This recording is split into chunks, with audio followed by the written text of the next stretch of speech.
What's good, you guys? You know who it is, man. It's your boy, Mr. Relentless Lex, and I'm back like I never left this mother. Yes, Sirski. Hello, somebody. All right, so, man, you guys, we have Tory Lanez doing a jailhouse interview, a prison interview, saying that he's still fighting against the Megan Thee Stallion situation and that he's still claiming his innocence, you guys. So I would say free Tory because there was a part of the evidence that wasn't shown in court, which was the bullet fragments. Now, that is critical. That's critical. It's alleged that the bullet fragments been gave not to the proper authorities, but to some type of security guard at the hospital, Sinai Hospital, I think it was. But that's a great part of the case right there. And I think Tory's going to come home after this one, bro. If he can prove that the evidence was tampered with, bro, he should be a free man, though. And that's crazy. This boy deserves some pain and suffering. Stabbed 14 times, wrongfully convicted, innocent man behind. Come on, man. Free that boy Tory, man. Let's get it.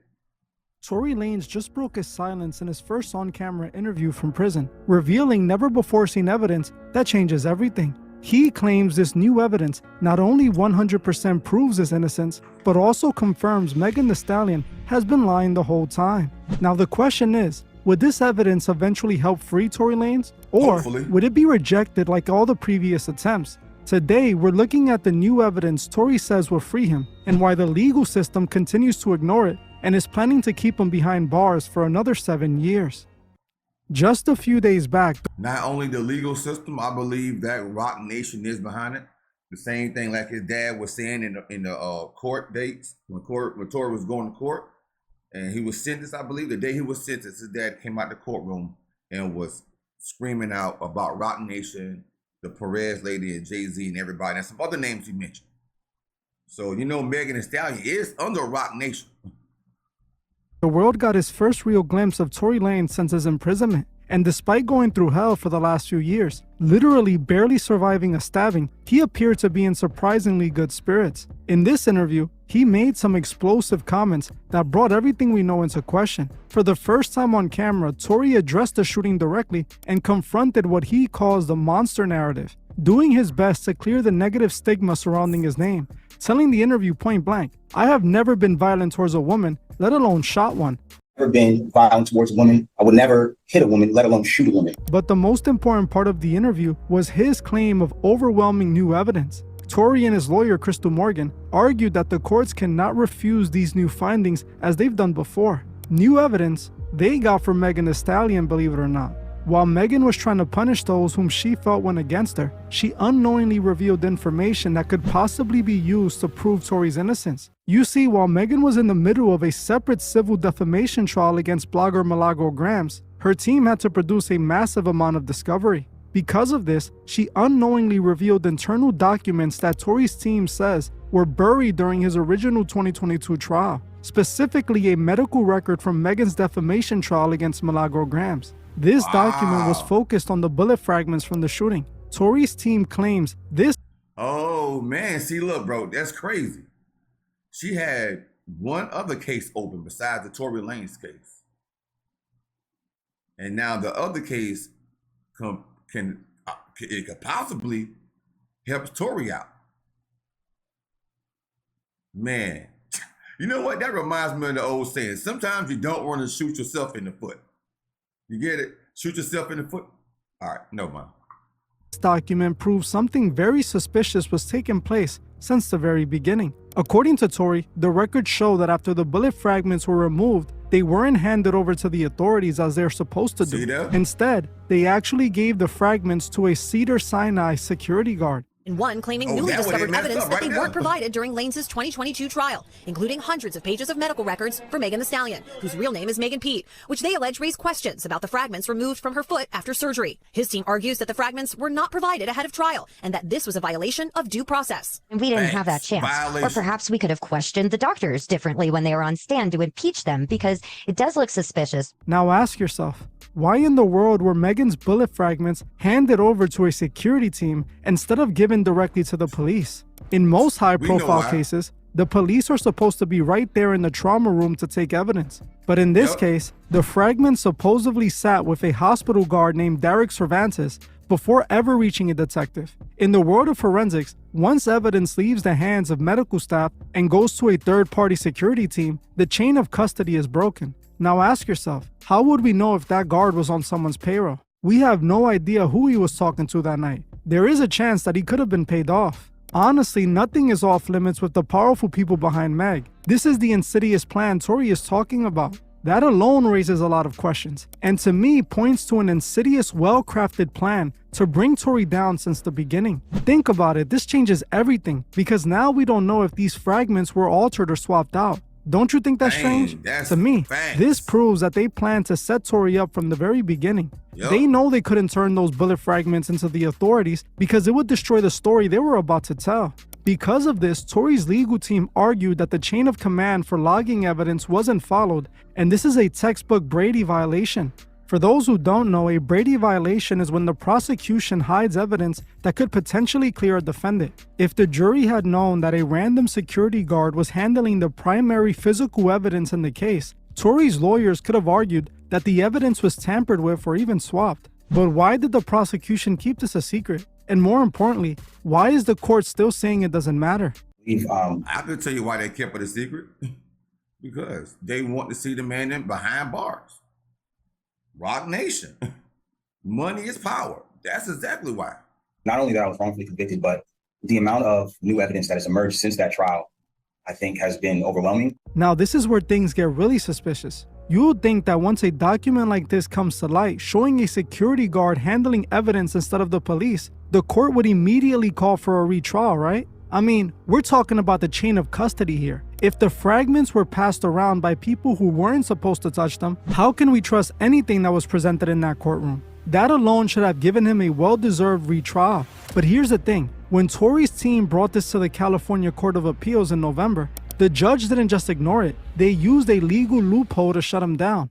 Despite all the evidence Tory's team presented, they brushed it all off and called it a harmless error.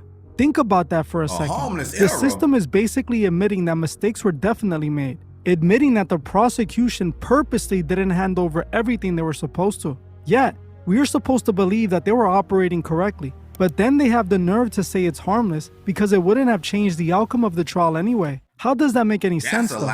I think we can all agree that if the jury had known how the evidence was mishandled, it would have affected their perspective of how they saw that evidence. According to the judge, even if you take away the suspicious medical records, and even if you ignore some of the questionable evidence the prosecution used, they still believe the other proof was too strong.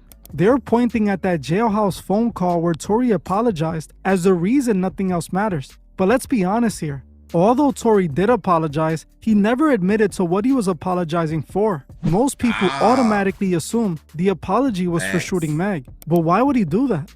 Honestly, think about it. If you committed a crime against someone that you know could get you double digits in prison, why would you destroy your chances of defending yourself in a trial by calling someone involved with the incident and apologizing for it? That's the easiest way to get convicted. He might as well have turned himself in for the shooting right there and then. Instead, Tory has always remained firm that he didn't do anything to Meg. I believe Tory was apologizing for sleeping with both Meg and Kelsey, not for shooting her. The prosecution never played a recording where Tory said, "I'm sorry for shooting you." All he said was sorry. They then took a man's guilt over his personal life and twisted it into a confession for a violent crime. The judge also claimed that Megan's emotional testimony on the stand was more than enough evidence to discredit the value of his new claims. But Meg's testimony shouldn't be used to discredit this new evidence. She literally told first responders at the scene of the shooting that she stepped on glass. So how did that happen to you?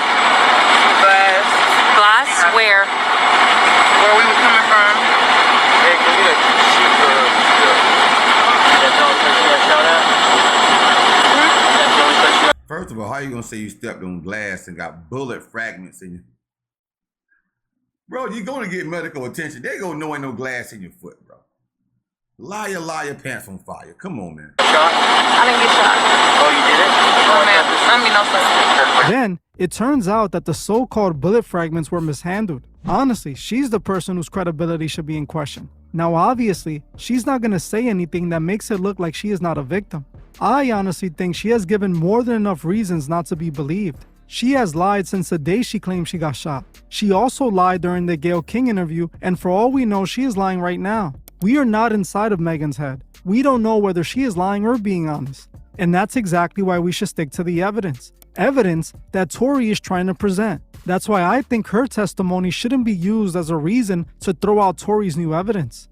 To the court, those two things are like a shield that protects the entire case from being reopened. But ask yourself, if the case was so solid, why did the prosecution feel the need to hide 300 pages of medical records in the first place? Why go through all that trouble to keep the defense in the dark? It seems like the system is more worried about building this Tory is guilty narrative than they are about finding out the truth. Some would say that they just don't want to admit they got it wrong because of how high profile this case is. I think it's because there's likely a hidden hand behind the scenes that wants Tory to stay exactly where he is. They've already painted Tory as the villain, and now they're using these technicalities to make sure he never changes that perspective. They're telling Tory, it doesn't matter what you find now because you should have found it 3 years ago. But how can you find something that's being hidden from you?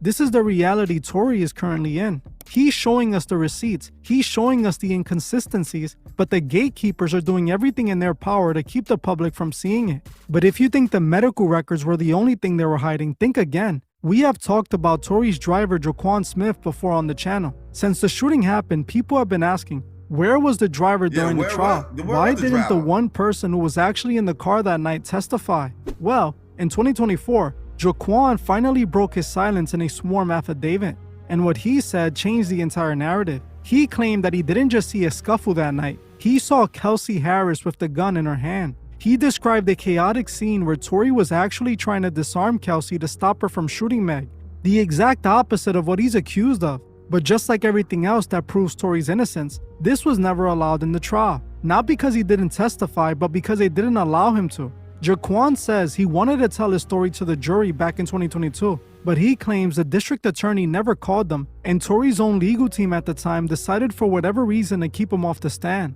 The court used this against Tory in their November 2025 ruling. They basically said, since your lawyers chose not to use him then, you can't use him now. But think about who benefits from the driver staying silent. If Jaquan was gonna say he saw the gun in Kelsey's hand, then it would have been reasonable doubt. Why would a defense team pass that up? It makes you wonder if there were people behind the scenes steering this whole ship. And then the whole DNA side of this is what Tory's team has been bringing up since day one. They're pointing to reports that says only 0.01% of the DNA on the weapon matched Tory Lanez. Think about that number, 0.01. In any other case, that would be called inconclusive at best or exonerating at worst. But during the appeal, the prosecution hit back with a 31-page report from Alex Spiro, Rock Nation's super lawyer, that argued that even if the DNA was inconclusive, it didn't mean it wasn't him. They're leaning on a 90% likelihood that the shooter was a male. But likelihood isn't certainty. We are gonna convict a man and steal 10 years of his life because of the likelihood of the shooter being a male?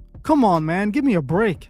This is a clear pattern we have seen since the start that we keep on seeing to this day. Whenever Tory brings hard facts like 0.01 DNA match or an eyewitness who saw someone else with the gun, the system counters with inconsistent evidence like the phone call or a vague DNA likelihood. They're using any and every method to bury Tory's attempt at redeeming himself. It feels like they aren't gonna let a little thing like DNA or an eyewitness get in the way of the story they've already told the world. Think about it. Megan literally sued a small blogger because she didn't want to take her side, a person who in the grand scheme of things truly has no influence. Yet, Megan aimed her sights at her and didn't stop until she was destroyed. This, to me, is just more evidence of a conspiracy to take down Tory Lanez. A conspiracy of what, you may be asking? To stop an artist who managed to break free from the record label's control at the height of his career. The labels couldn't have that. So no, I don't think it's a coincidence that although it seems like Tory has proven his innocence, the courts still see him as guilty. He's just an example of what happens when you try to stop the dance with the devil in the middle of the song. Well, I'm gonna end this one here. I want to thank... Man, bro. Facts.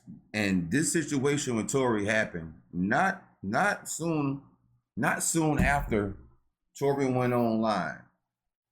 And somehow or another, he figured out he can sell his, I forgot which album it was, but he was selling his album as an NFT, I think it was. That's how he did it. And people was buying it. And he made a lot of money off doing it that way. That's when he kind of broke off from the record labels. Once he discovered he can do that. And he was exposing them. And shortly after that, this situation take place. And now look, it seems like every artist that try to own their masters or try to break away from being under the devil's umbrella with these record labels, I swear it seems like they always get caught up in some type of mess, bro. They always find themselves in some type of situation that they can't really get out of, and the forces and the machines is always against them. So there you have it, bro. They'll use you up, and then once they finish with you, they'll set you up. But shout out to that boy Tory, man, for still fighting for his freedom. Hopefully justice will be served the proper way. Free that boy Tory, man.